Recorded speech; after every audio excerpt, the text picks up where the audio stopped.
సింహాచలంలో గోడకూలిన దుర్ఘటనలో ఒకే కుటుంబానికి చెందిన నలుగురు మృతి చెందడంతో తీవ్ర విషాదం నెలకొంది. వీరిలో 3 ఏళ్ల క్రితం వివాహమైన పిల్లా ఉమామహేశ్వరరావు, భార్య పిల్లా శైలజలతో పాటు శైలజ తల్లి 50 ఏళ్ల పైలా వెంకటరత్నం, మేనత్త 55 ఏళ్ల గుజ్జారి మహాలక్ష్మి కూడా ఉండటంతో బంధువుల్లో దుఃఖం కట్టలు తెంచుకుంది.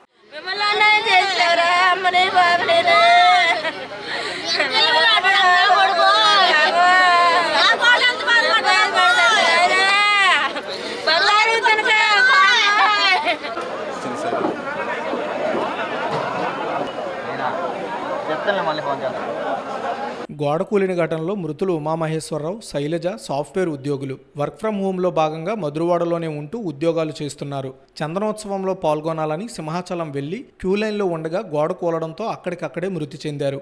వారి మృతదేహాలను కేజీహెచ్లోని మార్చురీకి తరలించడంతో అక్కడికి చేరుకున్న బంధువులు రోదనలతో ఆ ప్రాంతమంతా తీవ్ర విషాదం అలుముకుంది.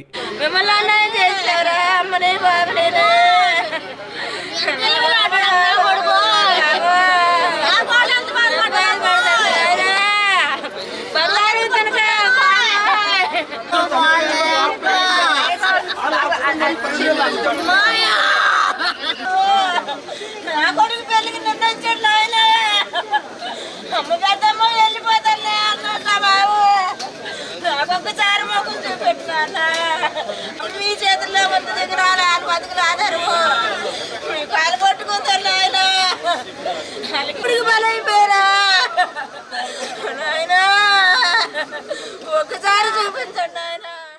హోంమంత్రి అనిత, స్థానిక ఎమ్మెల్యేలు విష్ణుకుమార్ రాజు, గణబాబు, మేయర్ పీలా శ్రీనివాసరావు సహా పలువురు నేతలు కేజీహెచ్ వద్దకు వెళ్లి మృతుల బంధువులను ఓదారుస్తున్నారు. వారికి అవసరమైన సహాయాన్ని అందిస్తున్నారు. సింహాచలం దైవ దర్శనం కోసం వచ్చిన ఒకే కుటుంబానికి చెందిన నలుగురు మృత్యువాత పడడంతో విశాఖలో విషాద ఛాయలు అమ్ముకున్నాయి. ఆ నలుగురు మృతదేహాలను ప్రస్తుతం కేజీహెచ్ తరలించారు. ప్రస్తుతం ఇక్కడికి విశాఖ నగర మేయర్ పీలా శ్రేణితో పాటు ఎవరైతే మృతులు ఉన్నారో వాళ్ళ బంధువులు కూడా ప్రస్తుతం అంటున్నారు.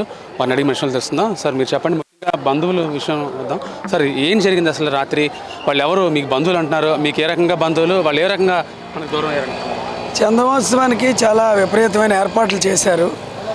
ఉత్తరాంధ్ర ప్రజల ఎలవేల్పోయినటువంటి సింహాచలం చందనోత్సవం కోసం అటు ఒరిస్సా, ఇటు శ్రీకాకుళం, విజయనగరం, విశాఖపట్నం జిల్లాల నుండి విపరీతంగా తరలిచ్చారు. రాత్రి 2 గంటలప్పుడు అనుకోకుండా ఉరుములు, మెరుపులు, గాలి రావడం వల్ల అక్కడ నూతనంగా నిర్మించినటువంటి గోడ అకస్మాత్తుగా పడిపోవడం వలన ఇప్పటికీ 7 మృతి చెందినట్టు వార్తలు వస్తున్నాయి. ప్రభుత్వ అధికారులు కన్ఫర్మ్ చేశారు. అందులో మాకు బంధువులు మధురవాడకు చెందినటువంటి ఒకే కుటుంబానికి చెందిన 4 మృతి చెందారు. పిల్ల ఉమామహేశ్వరరావు, పిల్ల శైలజ, అలాగే వాళ్ళ అత్తగారు, ఆ అత్తగారికి బంధువు, 4 ఒకే కుటుంబంలో, అమ్మాయికి మేనత్త. ఇది చాలా దురదృష్టకరమైన సంఘటన. ఇలా జరిగి ఉండకూడదు. ఇటీవలే ఒక 2.5 సంవత్సరాల క్రితం పెళ్ళయింది వీళ్ళకి. చాలా అన్యోన్యమైన దంపతులు, ఇద్దరు సాఫ్ట్వేర్ ఉద్యోగాలు చేసుకొని వర్క్ ఫ్రం హోమ్ చేస్తున్నారు. వీళ్ళింట్లోనే ఈ పిల్ల తాలూకు అన్న బ్యాంక్ ఉద్యోగం పనిచేసేవాడు. 3 సంవత్సరాల కిందట చనిపోయాడు. ఆ కుటుంబంలో అల్లుడిని కోల్పోయారు, కొడుకుని కోల్పోయారు, కోడలను కోల్పోయారు, వియ్యపురాలను కోల్పోయారు, వియ్యపురాలు ఆడపడుచుని కోల్పోయారు. ఇంతకన్నా అన్యాయం, దురదృష్టకరమైన సంఘటన బహుశా భవిష్యత్తులో ఎప్పుడు జరగకూడదు అనేది కోరుకుంటున్నాం. రాష్ట్ర ప్రభుత్వం తక్షణమే స్పందించి 25 లక్షల రూపాయలు ఎక్స్గ్రేషియా ప్రకటన చేసింది. అయితే జరిగిన సంఘటన ఎవరు ఏం చేయలేం. ఇది ఒక ఉపత్తు లాంటిది.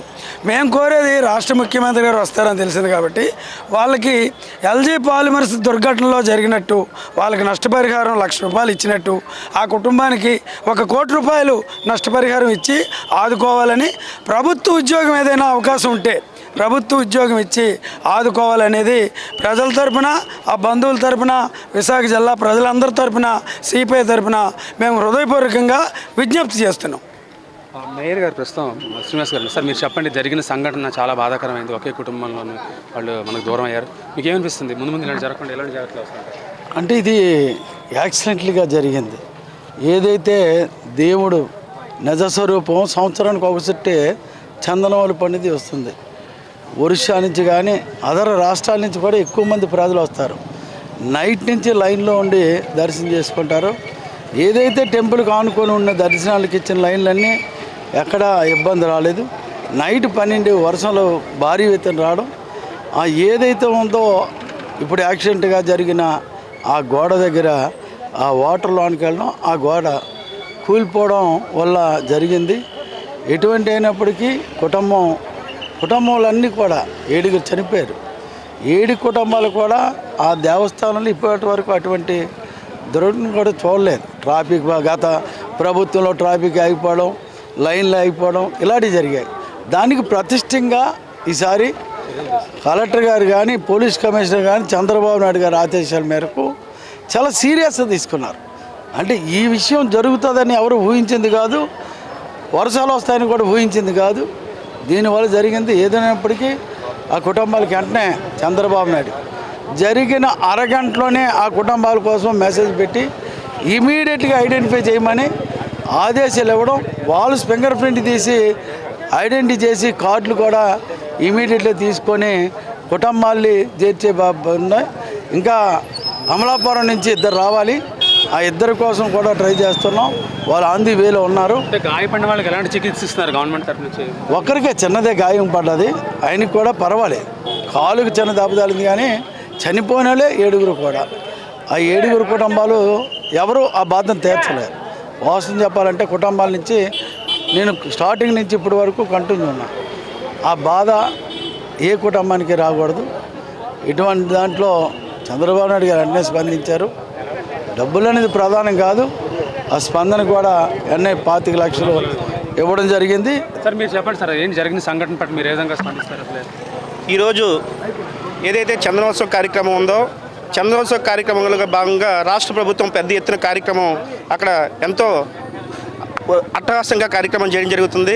భక్తులకి నిజమైన దర్శనం, సింహాద్రప్పన దర్శనం కలగడం కోసం విస్తృతమైన ఏర్పాట్లు చేయడం జరిగింది. మరి ఏదైతే హోమ్ మినిస్టర్ గారు వంగలపూడి అనిత గారు అవనండి, మరి స్థానిక మంత్రివర్యులు వంగలపూడి అనిత గారు, మరి స్థానిక శాసనసభ్యులు గంటా శ్రీనివాసరావు గారి ఆదేశాల మేరకు విస్తృతంగా ఏర్పాట్లు చేయడం జరిగింది. మరి అనుకోని రీత్యా, కొన్ని కారణాల రీత్యా ప్రకృతి వైపరీత్యంగా నిన్న రాత్రి అకస్మాత్తుగా 2 గంటల నుంచి 3 గంటల ప్రాంతంలో గాలితో కూడిన వర్షం రావడం జరిగింది. ప్రసాదం విస్తృతంగా మనం ఏదైతే కేంద్ర ప్రభుత్వం నిధులతో ప్రసాదం కార్యక్రమాల భాగంగా సింహాచలంలో పెద్ద ఎత్తున అభివృద్ధి కార్యక్రమాలు జరుగుతూ ఉన్నాయి. ఆ అభివృద్ధి కార్యక్రమాల చరిత్రలో భాగంగా మరి ఏదైతే 300 రూపాయల టికెట్ లైన్లో ఉందో అక్కడ కొత్తగా గోడ నిర్మాణ కార్యక్రమం జరుగుతుంది. ఈ ఈదురు గాలికి పెద్ద ఎత్తున గాలికి జరుగుతున్న కార్యంలో గోడ కూలి మరి ప్రమాదవశాత్తు మా చంద్రంపాలెం గ్రామంలో, మధురవాడ గ్రామంలో 7వ వార్డుకి సంబంధించి మరి 4 దుర్మరణం పాలడం చాలా విచారకరం. ఏది ఏమైనప్పటికీ ప్రకృతికి మనం అంతా తలవంచక తప్పదు. ఏదైతే ఈ నిజభక్తులు ఎవరైతే ఉన్నారో వారికి ప్రగాఢ సానుభూతి తెలియజేస్తూ ప్రభుత్వం తరపున గౌరవ ముఖ్యమంత్రి గారు 25 లక్షల రూపాయలు ఎక్స్గ్రేషియా ప్రకటించడం జరిగింది. భవిష్యత్తులో కూడా వాళ్ళకి ప్రభుత్వ ఉద్యోగాలు కల్పించమని చెప్పేసి తెలుగుదేశం పార్టీ ప్రభుత్వం తరపున డిమాండ్ చేస్తూ ఉన్నాం.